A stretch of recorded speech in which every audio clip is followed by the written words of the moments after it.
2 in 1 recording session. That's pretty big. But here we are, up at the peak of the volcano.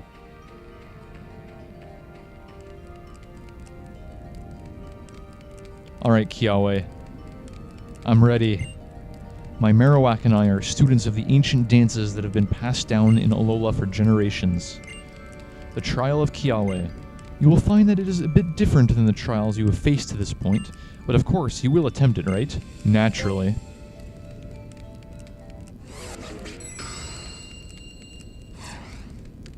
My trial will test your powers of observation. There will be a dance, and then another. Your task will be to find the difference between the two. Begin.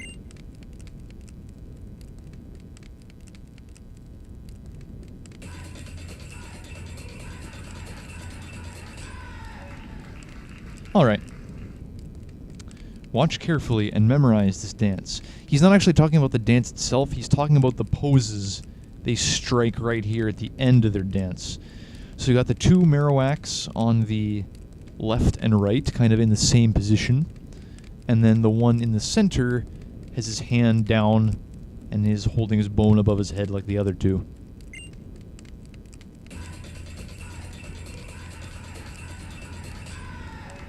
We can clearly see the difference in this picture. The center one has his head thrown back, and he's got his bone out in front of him. This is something I also want to point out. I really like when you see the Marowak's backs, you can see they've got like skeleton designs on them. Like you can see the shoulder blades, the vertebra, and the hip bones. Well, not the actual bones, but you get what I mean. But how? That was truly spectacular, and to add to the spectacle, come Marowak. Alright, first battle. It's just a simple one. We're fighting a wild Alolan Marowak. It is a fire and ghost type, which is quite interesting. Of course I'm using Plague, because why wouldn't I? He's got Bite, that's a super effective move. Might even make him flinch, who knows? Hey, there we go. Good for you, Plague.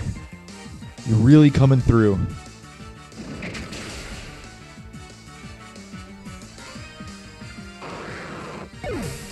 I like how he tries using his bone to hold himself up there.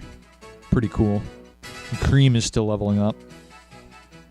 I'm probably going to ditch Cream first chance I get. I'm not planning on using an evolution on my team. Marowak was so pleased by your right answer that it simply had to battle you.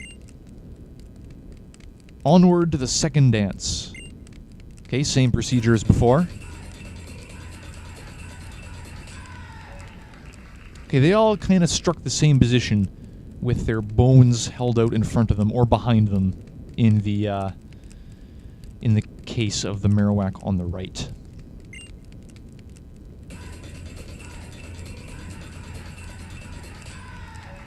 Huh. I wonder what could be different. I mean, it's obviously the photobomber. It's gotta be. But how? Huh. I don't know, Kiawe. Maybe it was the fact that there definitely was not a human being in the first picture. That was truly spectacular, and to add to the spectacle, come, my fine hiker. Alright. I like to imagine the hiker yodeling Alola, because that'd just be hilarious. Hiker David. This guy has reached meme status because of his photobomb. Alright, he's got himself a Magmar. This might be a challenge early in the game, because Magmar is a pretty powerful Pokemon. Well, let's hit him with an Acrobatics then. Oh, down he goes. Don't have to worry about the Flame Body ability because, you know, Plague's a fire type. Quick Attack. Why not?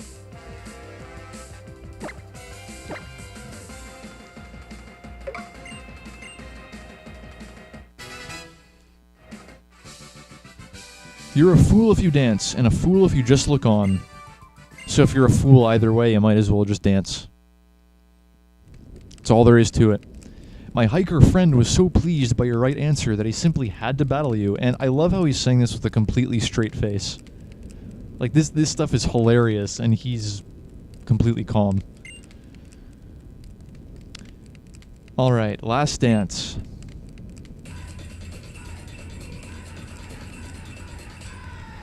Okay, so 2 Marowak and Hiker David are posing for a photo, it seems. Alright, what's gonna be so ridiculously off about the second dance? Alright, we got another photobomber. This time, it's... oh, we got a bunch of options. It's either the Totem Pokemon, the Black Pokemon, the new Pokemon, or the Suspicious Pokemon. Huh. You guys are right in assuming that there is no wrong answer for this one. It's like the game just wants you to up and fight the totem. So, let's go ahead and do it. But how? That was truly spectacular, and to add to the spectacle, come, Totem Pokemon. Salah! Alright, here we go. Salazzle, one of my favorite Pokemon introduced in Generation 7.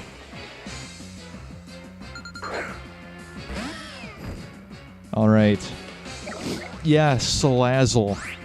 She is definitely an interesting Pokemon. She's got really good stats, and I just really admire that design, that really sleek, reptilian, almost seductive design she's got going on. That said, I'm not too big a fan of Salazzle's name, because in the weeks leading up to Sun and Moon's release, and when this thing was actually leaked, I ended up coming up with a much better name for it, in my opinion. I called it Sirenide, which is a combination of siren and cyanide, which is a kind of extremely toxic poison. Appropriate, considering this thing, again, as I said, has a very seductive design going on, and because she is part poison type.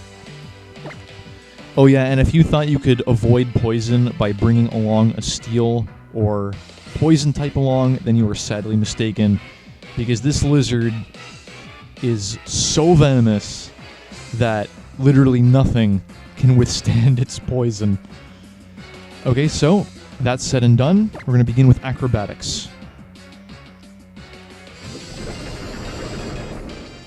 That's nasty.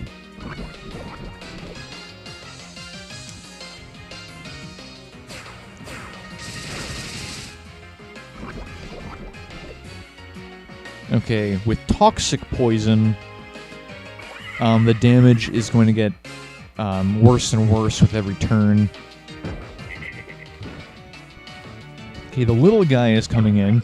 I'm actually going to aim for the little guy. I love how it's male. It's funny because the Pokédex says that Salazzle has a reverse harem of males that it travels with. So I find that hilarious. Okay, what's she doing? Attack fell, special attack fell, and speed fell. I see. Flinched and couldn't move. Good. So the strategy here is to use poison and basically use a bunch of poison combos, because I'm pretty sure the little guy has Venoshock, which does double damage if the opponent is poisoned.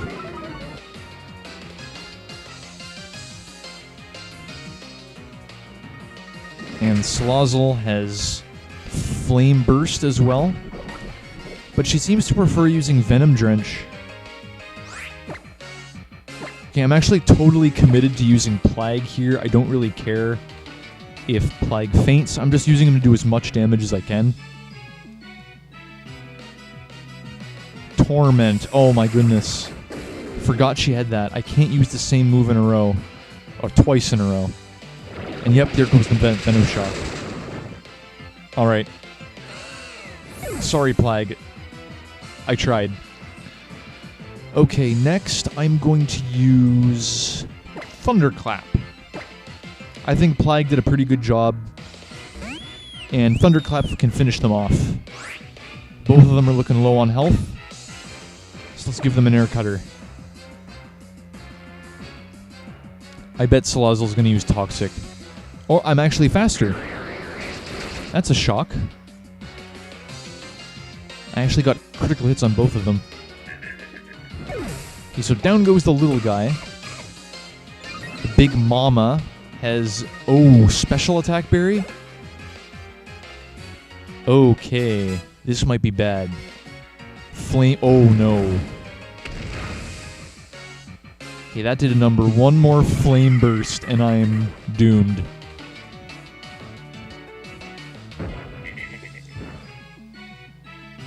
She's calling in another male Salazzle. Another boy toy of hers, if I may make that joke. Okay, one more air cutter should take her out. Down she goes. Loving that. You go, Thunderclap.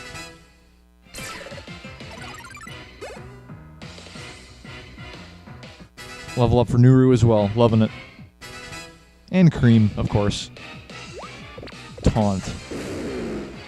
I love how the taunting animation for Pom Pom Oricorio is a dance. It's like, I'm so ticked off, I'm gonna dance. I'm gonna dance for you.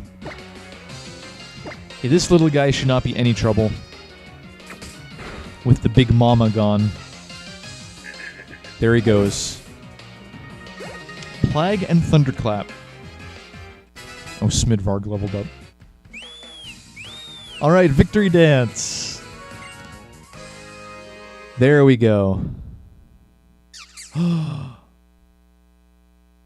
completely... this totally... Not fled. This totally... Oh, hang on, what's the word? It slipped my mind. That's it. That's the word I was looking for. Yeah, I mean, I even mentioned earlier that Nuru is close to evolving, and I completely forgot. Level 25, that's his evolution level. Are you guys ready for the music?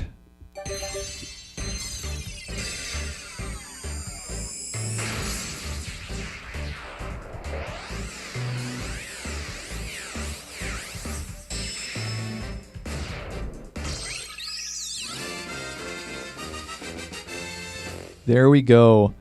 We got ourselves Ribombi. That is the cutest thing ever. Don't deny it, guys. Ribombi is the cutest thing you've ever seen. Okay, maybe Nebby's cuter, but Ribombi is adorable. They should have called it Adorabi instead of Ribombi. And we actually completed a page. Hot diggity, look at you, you're on fire, partner. You filled in all the Pokemon on a single page. It's like we're playing bingo over here. Alright, Ribombi, the Kwami Pokemon. I'm kidding, it's actually the Bee-Fly Pokemon. It's a bug and fairy type. Some of Ribombi's pollen puffs are highly nutritious. They are sometimes sold as supplements.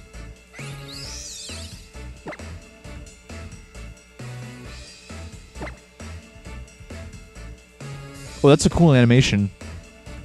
Instead of just going back, she turns around and flies back in a circle. He does, rather.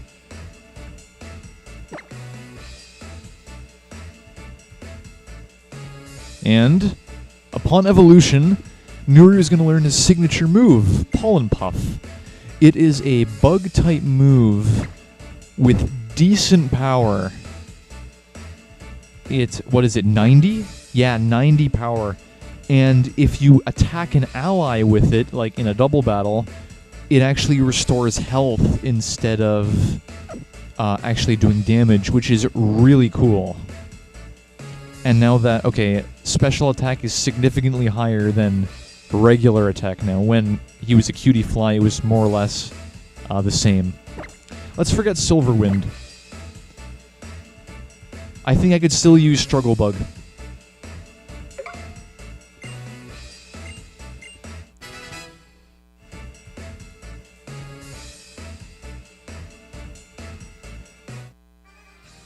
Well, that was a successful trial.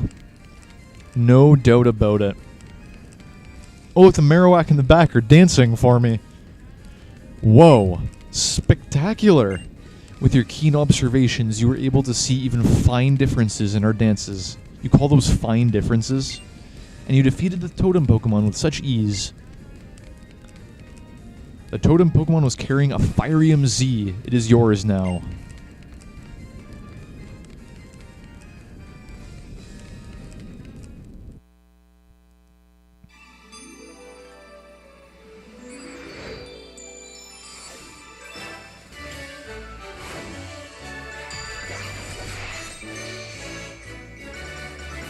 Still loving that music. Still loving that fire in my hand as I clutch the Z crystal.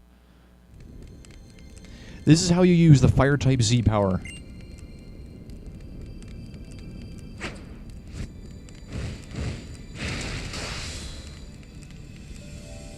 Thank you, my dear Marowak. For when you meet a Pokemon that you would like to make your companion, take these. Quick balls. I love quick balls. They're so useful for catching Pokemon at minimal risk. Unfortunately, I haven't managed to find where you can buy quick balls in this game. Are you able to buy quick balls in this game? Because I've never seen them on sale, and it's weird.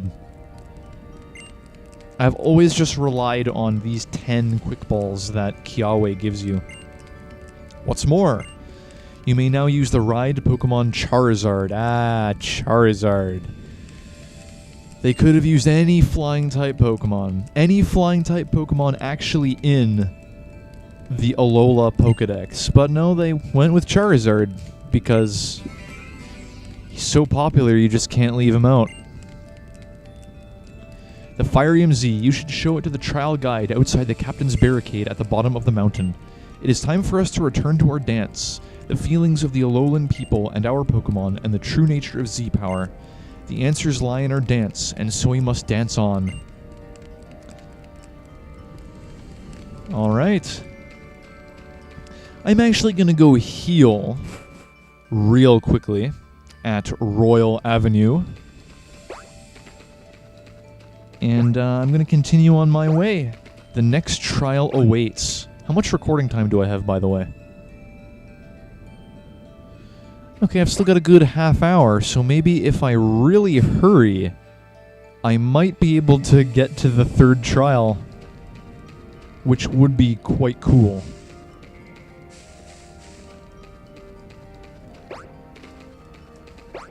I doubt it, though. I do.